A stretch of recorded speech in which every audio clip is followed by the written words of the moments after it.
Lavagem cerebral Ben Shapiro. Parte 2.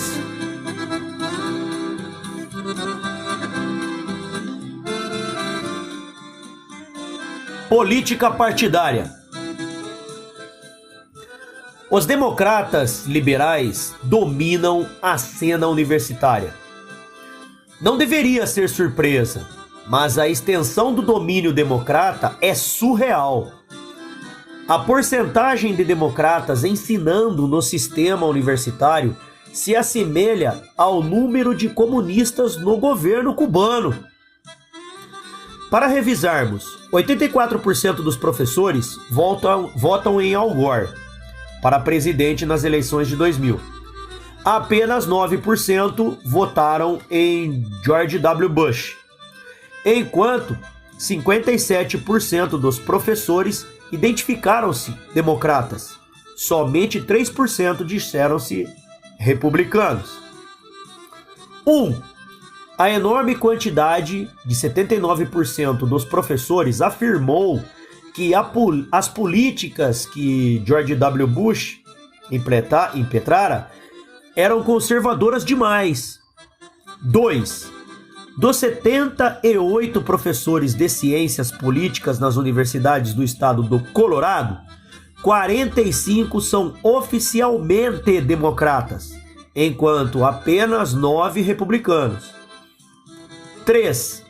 Na instituição Williams College, apenas 4 dos 200 professores declaram-se republicanos. Na Brown University, os que se declaram democratas superam os republicanos por, respectivamente, 54-3. Na Berkeley, 59-7. Na Stanford, 51-17. Na Universidade da Califórnia, em San Diego, 99-6. 4. O Departamento de História da Universidade Stanford conta com 22 democratas, mas apenas 2 republicanos. A Universidade Cornell conta com 29 democratas e 0 republicanos. A de Dartmouth com 10 democratas e nenhum republicano. Na Universidade do Colorado, em Boulder, os departamentos de inglês, história e filosofia reúnem 68 democratas e nenhum republicano sequer.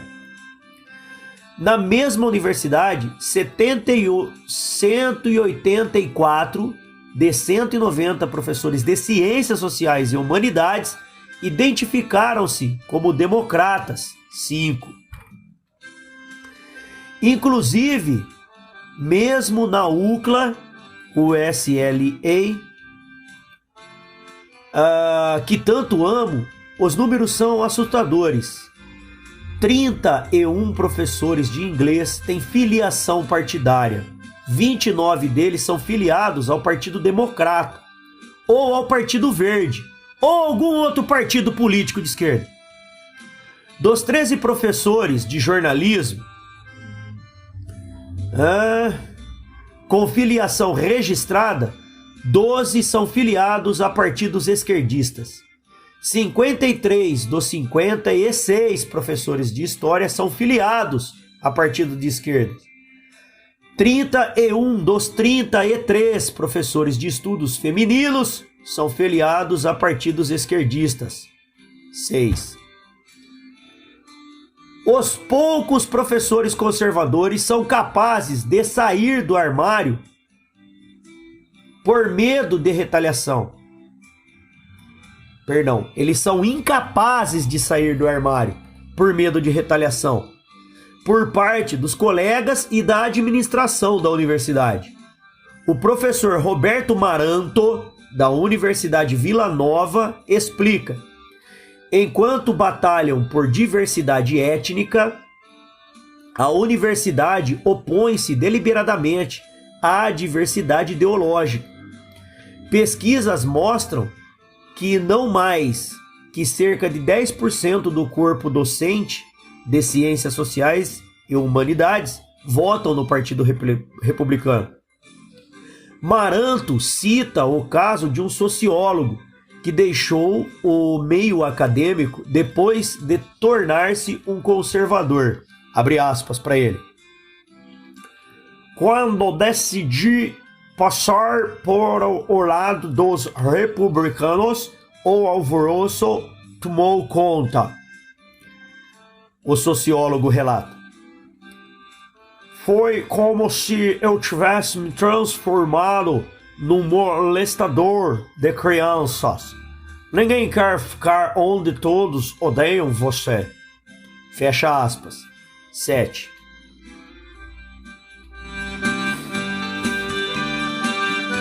Doutrinação. A defesa partidária por parte do corpo docente exerce efeitos definitivos sobre a margem de alunos. Feita na UCLA, uma sondagem informal revelou que 71% dos alunos votaram em Al Gore nas eleições de 2000, com outros 9% que votaram em Ralph Nader, 8%. Em Tufts, 51% dos estudantes se identificaram esquerdistas, liberais, 14% como moderados, 16% não sabem e apenas 10% declararam-se conservadores ou de direita. 9. Em estados mais conservadores, é provável que a maioria dos estudantes universitários se identifique republicana, como na Universidade do Tennessee. 10. Contudo, mesmo nessas universidades, o percentual de conservadores é extremamente baixo, quando comparado à população geral nas áreas ao redor. Durante o inverno de 2001, tive aulas de ciências políticas, logo depois das eleições presidenciais de 2000.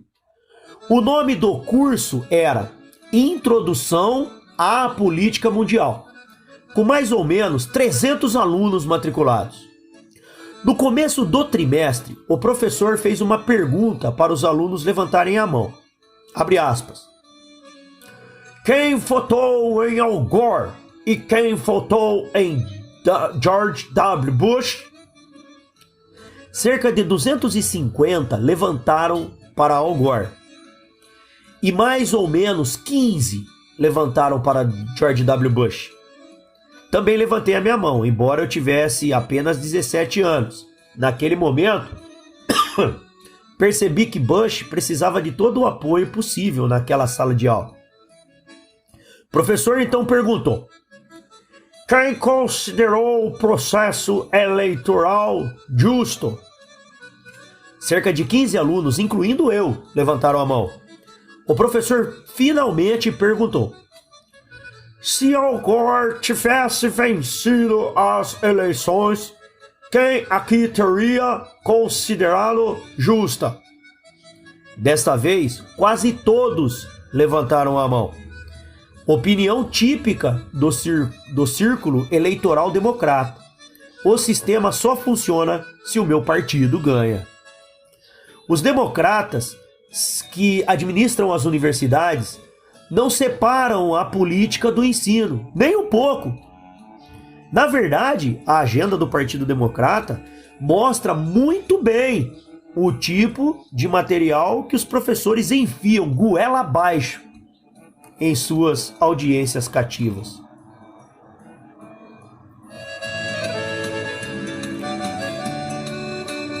O presidente escolhido a dedo, George W. Bush.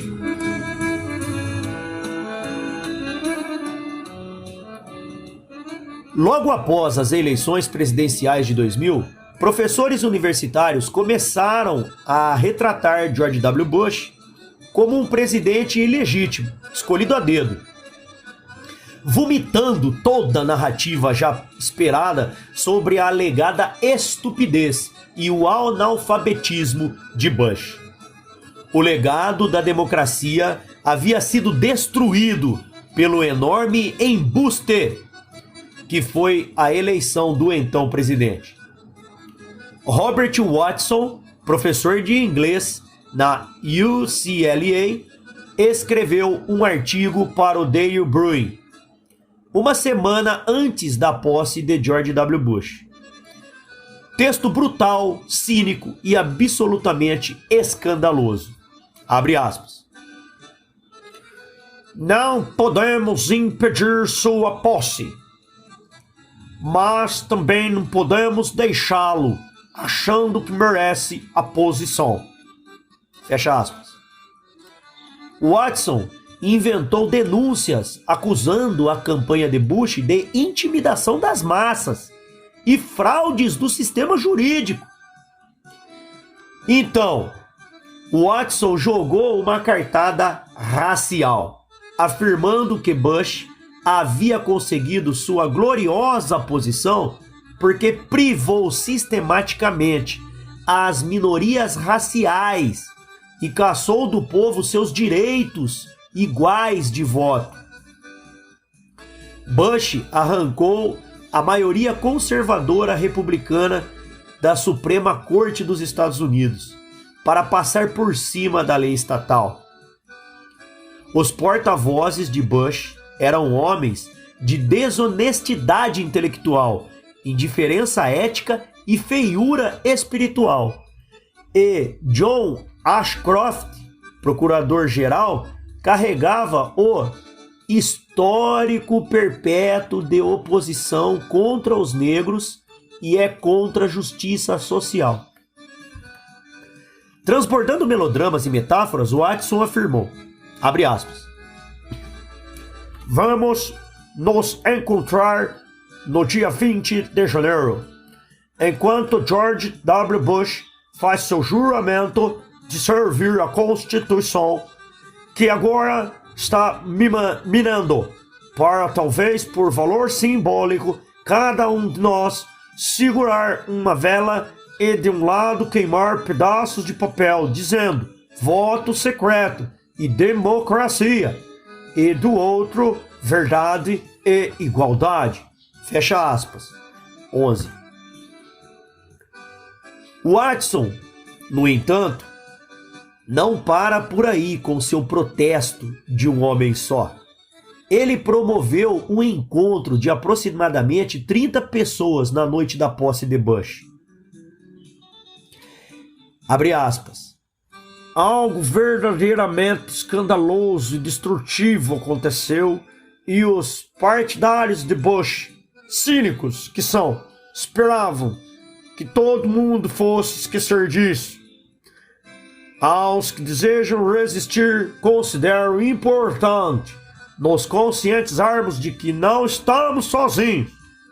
Juntos podemos entender melhor a situação e discutir meios de diminuir os estragos. Fecha aspas. Declarou o professor e especialista político. Watson então trouxe sua esposa em público, soluçando, e ela choramingou. Eu não acredito em Deus. Para mim, a Constituição e a Declaração de Independência são as narrativas que ditam como o mundo deveria funcionar. E o que aconteceu na última eleição destruiu tudo isso. Fecha aspas. 12. Ela não tem Deus. Ela não tem a Constituição. Ela não tem mundo. Ela não tem cérebro.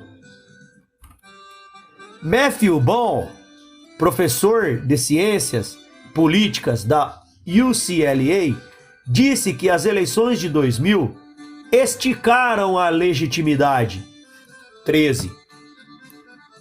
Thomas Cronin, presidente da Whitman College, e Michael A. Genovese, professor de ciências políticas da Universidade Loyola Marymount, disse que Bush enfrentou perguntas constrangedoras sobre se tem ou não a moral? A gravitas suficiente para ser presidente? 14. O 11 de setembro respondeu a essas perguntas de forma definitiva.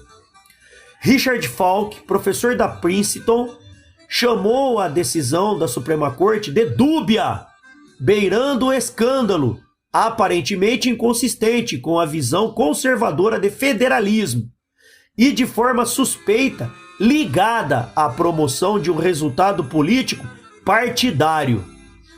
15. Outro professor de Princeton, Stanley Katz, concordou. O que a Suprema Corte decidiu, no fim, foi que devemos ser governados por John Ashcroft, Donald Rumsfeld e Richard Cheney. Isso deveria relembrar os democratas do quanto está em risco na política presidencial e de que o partidarismo político é o nome da vez. 16.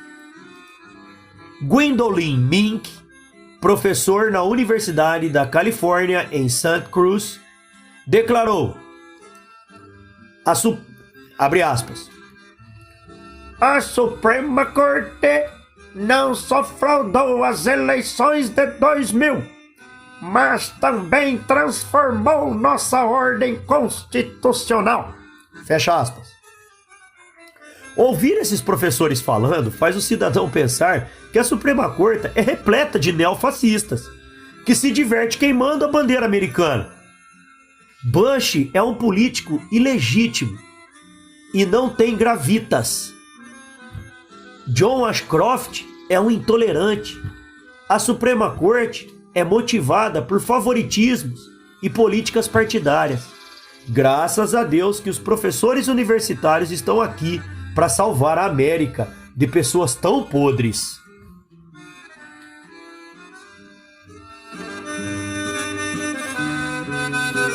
Impostos para ricos.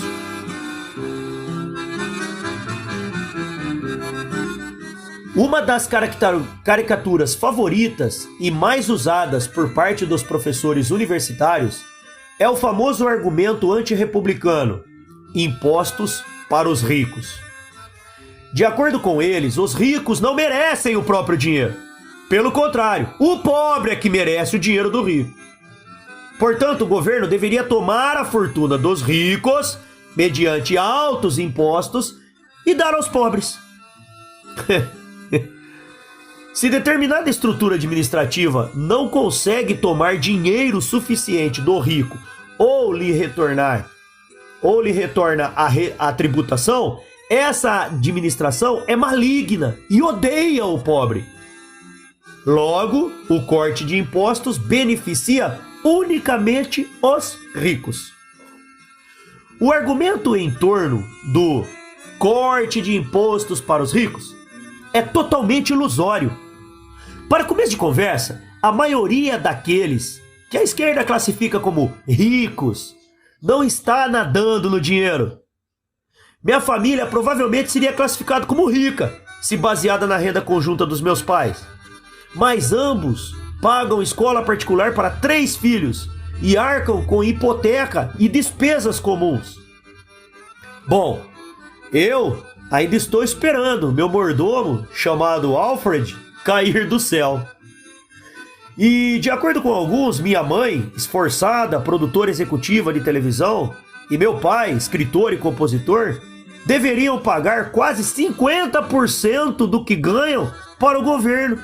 Por quê? Para apoiar a agenda socialista?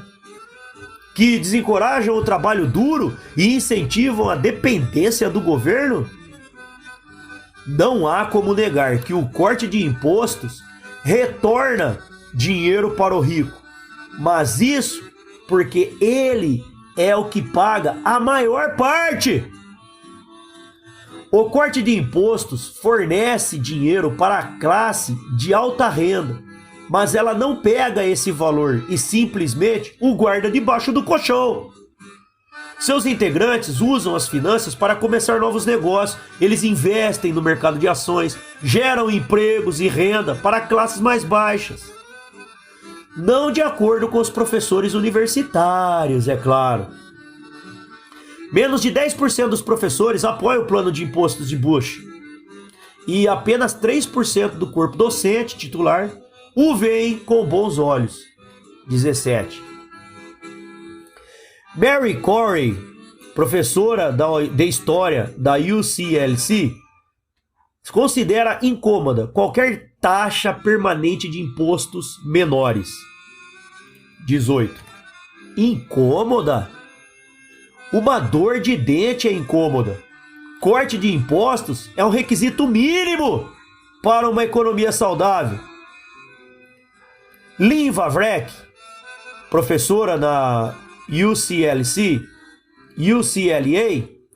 considera confusos aqueles que querem ajudar os pobres, mas também projetam impostos mais baixos. 19. Bom, até onde sei, a diminuição de impostos não só deixa de prejudicar, como também ajuda, e muito, os pobres. A grosso modo, se o povo tem mais dinheiro para gastar, logo tem mais condição de gerar indústria, abrir empresas, aquecer o mercado, etc. Por consequência, mais emprego para os desempregados e mais capital para os empreendedores. Quando Ronald Reagan buscou cortar impostos durante seu governo, a mediana da renda familiar e por domicílio, além da renda domiciliar média, todas aumentaram. 20. De 1982 a 1989, a taxa de desemprego diminuiu para 4,3%. 21. E Vavreck diz que a diminuição de impostos é prejudicial para o pobre?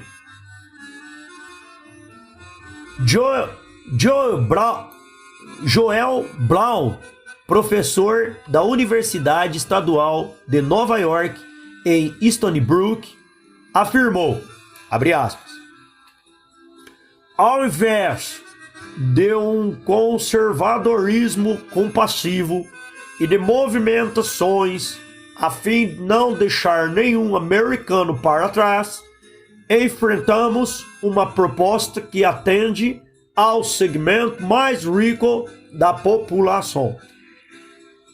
Fecha aspas. 22. Agora uma pergunta. Se o segmento mais rico da população não tem dinheiro, quem gera o emprego para os mais pobres? O governo? Existe um nome para essa filosofia econômica. Comunismo!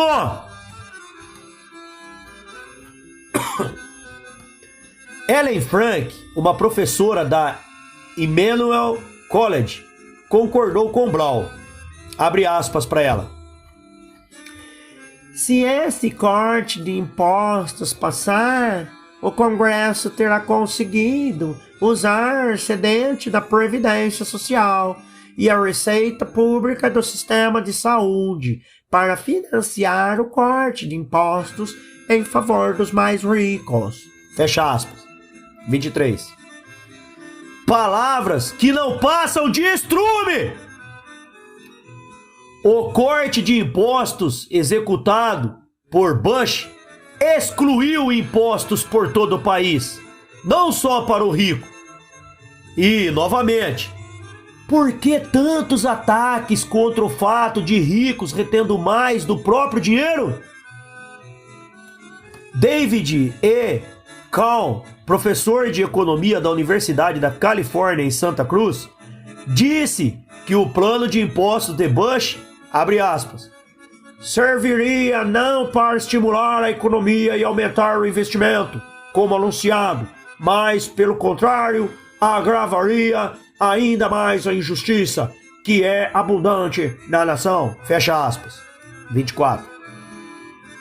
Se Kahn está, de fato, tão preocupado com a injustiça, por que não dá a mínima ao fato de que as pessoas que mais trabalham são as que mais pagam impostos? Por que ele não se importa com a atual estrutura de impostos que prejudica aqueles que tentam vencer na vida? Cal não se importa com o que é justo. Ele tem ciúme daqueles que ganham dinheiro no mundo real e não nas torres de marfim da academia. Lester Thurow, professor da Universidade de Economia do Instituto de Tecnologia de Massachusetts, MIT,